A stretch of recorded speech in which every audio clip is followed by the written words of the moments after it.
नमस्कार, आप देख रहे हैं 4 PM और मैं हूं अभिषेक मिश्रा।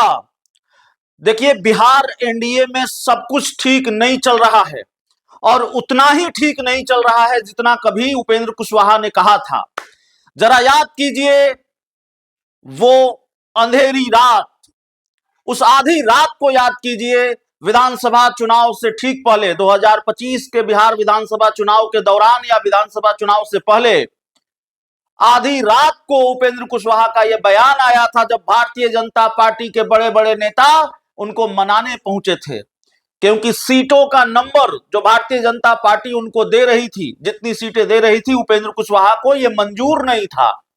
और जब बड़े बड़े नेता आधी रात को उपेंद्र कुशवाहा को मनाने पहुंचे, तब भी उपेंद्र कुशवाहा नहीं माने और उन्होंने कहा, it's time, nothing to well NDA.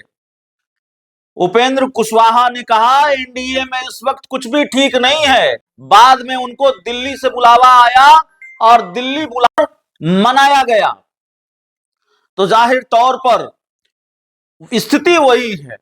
तब तो सब कुछ ठीक हो गया था, तकरीबन बहुत कुछ ठीक हो गया था। उपेंद्र कुशवाहा को जो सीटें दी गई वो उन्होंने स्वीकार कर लिया। राज्यसभा सीट का भी वादा किया, बीजेपी ने पूरा भी किया, उनको राज्यसभा भेजा उनका जब कार्यकाल खत्म हुआ। हालांकि चर्चा थी कि पवन सिंह जाएंगे, लेकिन पवन सिंह को विधान परिषद भेजा गया। लेकिन एक वादा और किया था भारतीय जनता पार्टी ने, और वो वादा था विधान परिषद की सीट का।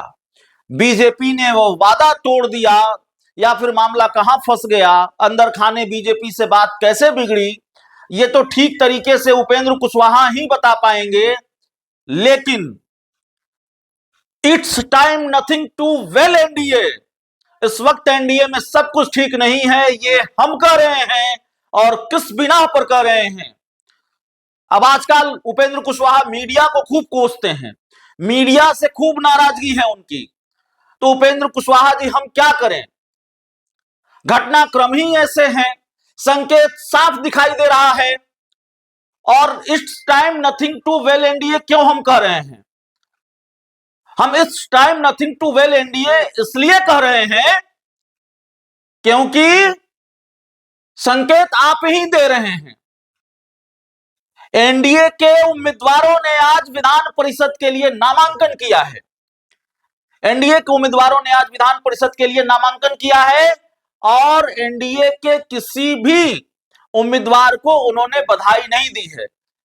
उपेंद्र कुशवाहा का हम ट्विटर हैंडल चेक कर रहे थे, एक्स हैंडल चेक कर रहे थे, और उपेंद्र कुशवाहा ने एनडीए के किसी भी उम्मीदवार को बधाई नहीं दी है।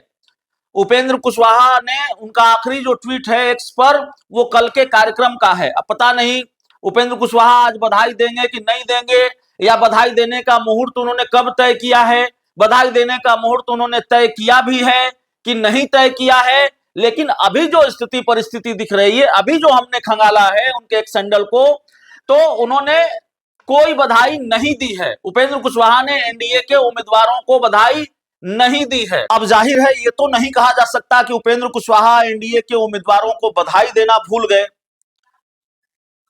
और अब तक, या फिर यह भी नहीं कहा जा सकता कि अभी बधाई देने का कोई ठीक ठाक मुहूर्त नहीं था, इसलिए उपेंद्र कुशवाहा ने बधाई नहीं दी।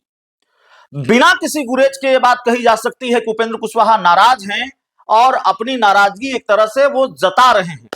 अब देखिए, कल उन्होंने कहा है कि वो एनडीए में थे, एनडीए में हैं और एनडीए में रहेंगे, और किसी पद की वजह से वो कोई एनडीए नहीं छोड़ रहे हैं, इस तरह की बात उन्होंने कही है।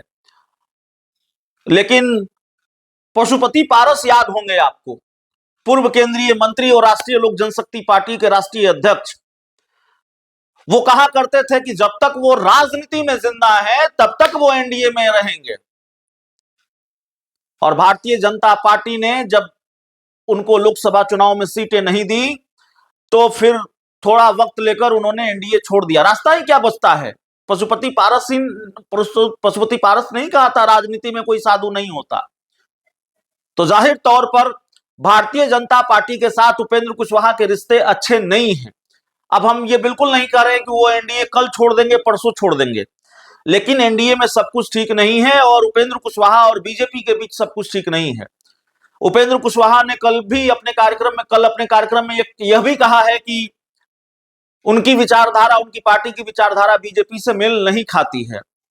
जनता दल यूनाइटेड की भी विचारधारा बीजेपी से मेल नहीं खाती है। तो जाहिर तौर पर अभी बहुत कुछ होना है बिहार में, बिहार एनडीए में। और उपेंद्र कुशवाहा ने अगर बधाई नहीं दी है तो इसका मतलब तो ये निकाला जाएगा कि भयंकर रूप से नाराज हैं, भीषण रूप से नाराज हैं।